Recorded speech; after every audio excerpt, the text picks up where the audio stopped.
Police महासंचालक प्रवीण दीक्षित सध्या एक पत्रकार परिषद घेतात। ठाण्याच्या 3 हात नाका परिसरामध्ये मंगळवारी चेकमेट सिक्युरिटीवरती दरोडा पडलेला होता आणि तब्बल 7 ते 8 कोटी रुपयांची लूट करण्यात आलेली होती। अवघ्या 36 तासात पोलिसांना यश मिळालं या संपूर्ण प्रकरणाचा उलगडा करण्यामध्ये आणि त्याच संदर्भात आता पोलिसांची पत्रकार परिषद आयोजित करण्यात आली आहे। कंपनीचे जे कर्मचारी होते ते कर्मचारीच या दरोड्यामध्ये या संपूर्ण चोरी प्रकरणामध्ये सहभागी होते असा खुलासा आता करण्यात आलेला आहे आणि थोड्याच वेळात कळू शकेल की मास्टरमाइंड कोण होता, कशा पद्धतीने ही चोरी करण्यात आली। पहाटेच्या सुमारास ही चोरी झालेली होती, यामुळे संपूर्ण ठाणे शहरात खळबळ उडाली होती।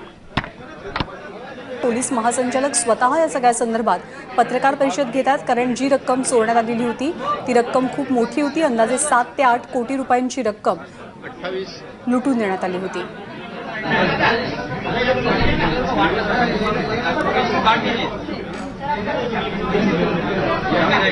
28 जून 28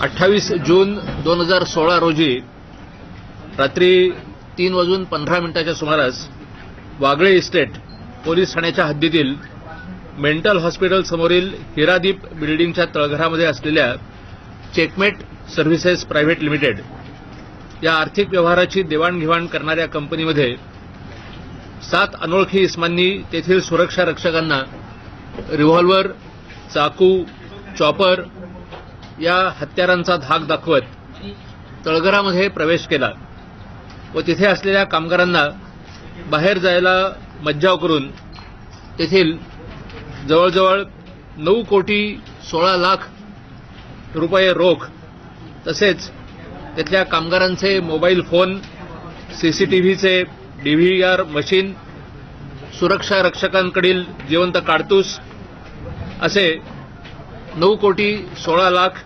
79,151 रुपयाचा माल दरोडा टाकून चोरलेला होता।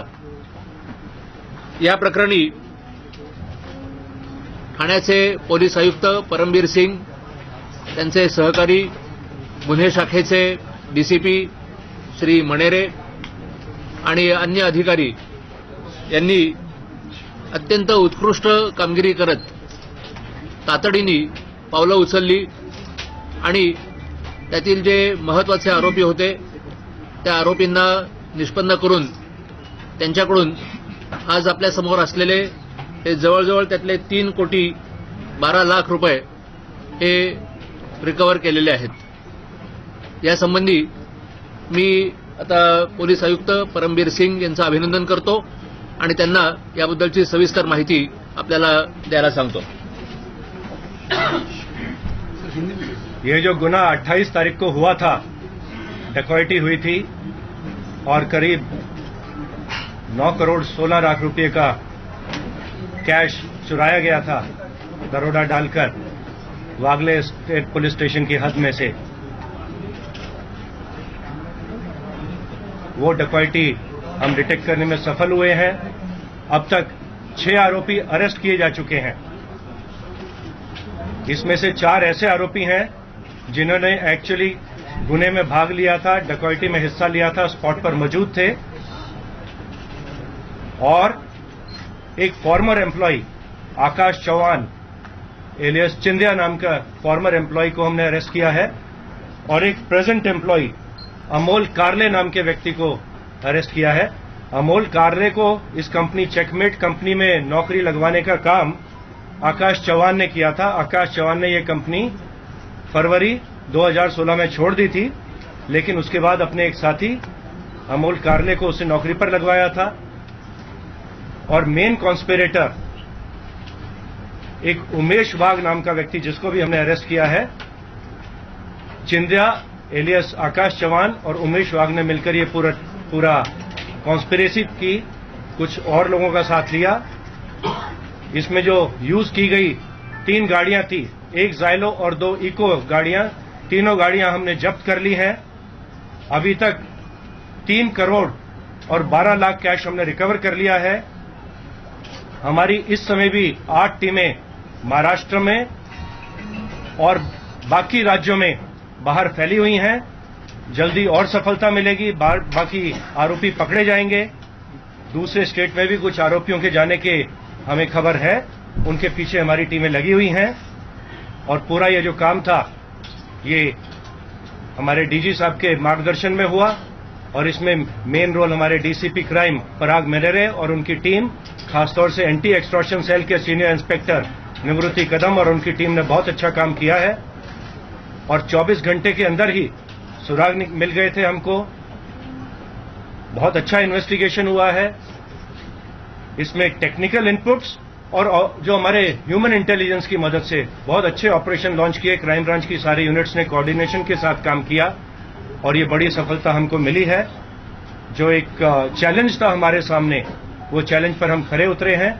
आपके सामने ये हम डिस्प्ले कर रहे हैं। आपका कोई प्रश्न हो तो हम जवाब देने को नाम क्यों दिया गया? प्लानिंग पूरी होगी, प्लानिंग किसने बनाई थी और कितने लोग क्या रेकी किया गया था?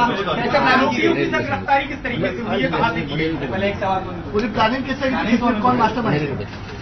मैंने तुम बोलना चाहोगे? हिंदी।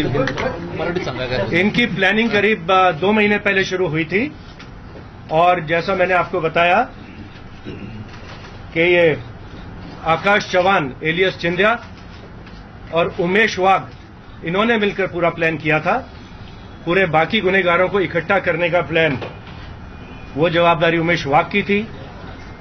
ज्यादातर आरोपी नासिक एरिया से हैं। उमेश वाघ भी जो हमने अरेस्ट किया है नासिक एरिया का रहने वाला है। गाड़ियां भी जो हमको रिकवर हुई हैं वो नासिक एरिया से ही बिलोंग करती हैं गाड़ियां। तो पूरी प्लानिंग 2 व्यक्तियों ने की थी। अंदर भी उनका एक साथी मौजूद था।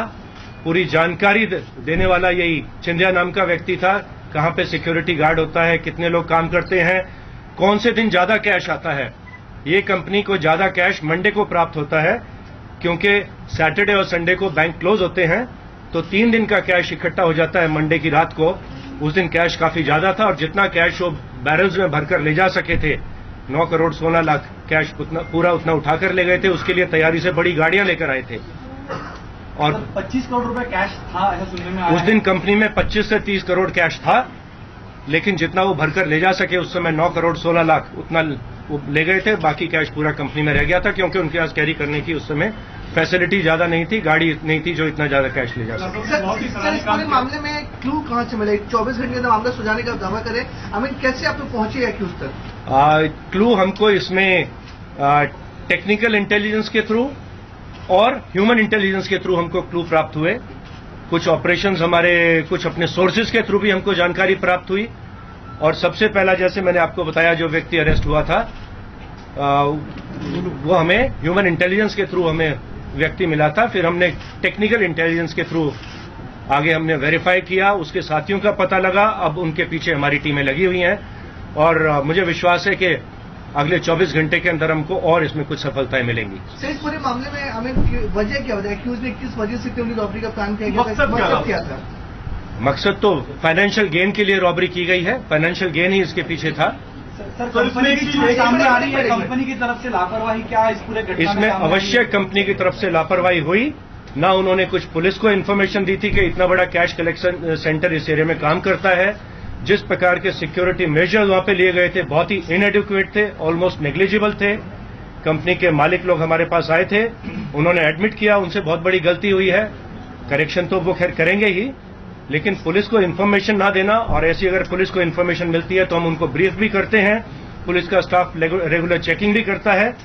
लेकिन अब हम जो भी वहां कमियां रही थी उनको पूरा कर रहे हैं। और बाकी भी जो इस प्रकार की कैश कलेक्शन एजेंसीज हैं बैंक से, उनको भी हमने अप्रोच किया है, बोला है कि पुलिस की जानकारी में ऐसे काम किए जाएं। आरबीआई की गाइडलाइंस भी इसके बारे में है और इसके बारे में डीजी साहब ने भी स्टेटमेंट दी थी कि सभी कैश कलेक्शन एजेंसीज पुलिस को अप्रोच करें और सिक्योरिटी मेजर्स का हम वहां पे पूरा मुआयना करेंगे, पूरा सिक्योरिटी का सर्वे करेंगे और कुछ क्या नए मेजर्स सजेस्ट किए जा सकते हैं वो मेजर्स सजेस्ट करेंगे। जानकारी मिल रही है कि 16 लोग शामिल थे। लूट के हिस्से क्या सभी को बढ़ गए थे और कितने, क्या कुछ खर्चा भी किया उन्होंने? कुछ जो इनके लीडर्स हैं उन्होंने ज्यादा पैसा रखा था, बाकी 10, 20, 30, 50, 60 लाख इम्पोर्टेंस के हिसाब से, रोल के हिसाब से अलग अलग सदस्यों में बांटा गया है। जैसे हमको सदस्य बाकी मिलते जाएंगे पैसा रिकवर होता जाएगा। बट अवश्य ही ऑलरेडी पैसा बांटा जा चुका था। घटना होने के बाद वो इकट्ठा हुए थे शहर से थोड़ा बाहर जाकर, वहां उन्होंने पैसा बांटा और सब अलग अलग वहां से अपने अपने घरों को निकल गए थे। तर पोलीस महासंचालकांसोबतच ठाणे पोलिसांनी एक पत्रकार परिषद घेतली। या दरोड्या प्रकरणी 3 कोटी रुपयांची रक्कम, 3 कोटी 12 लाखांची रक्कम पोलिसांनी जप्त केलेली आहे। एकूण 16 आरोपींचा यामध्ये सहभाग होता। काही जणांना अटक करण्यात आलेली आहे, 7 जणांना, आणि उरलेल्या आरोपींचा शोध घेण्यासाठी पोलिसांची पथकं त्यांच्या मार्गावर आहेत। आणि तब्बल 9 कोटी 16 लाख रुपयांची रक्कम checkmate security services private limited या कंपनीमधून चोरण्यात आली होती।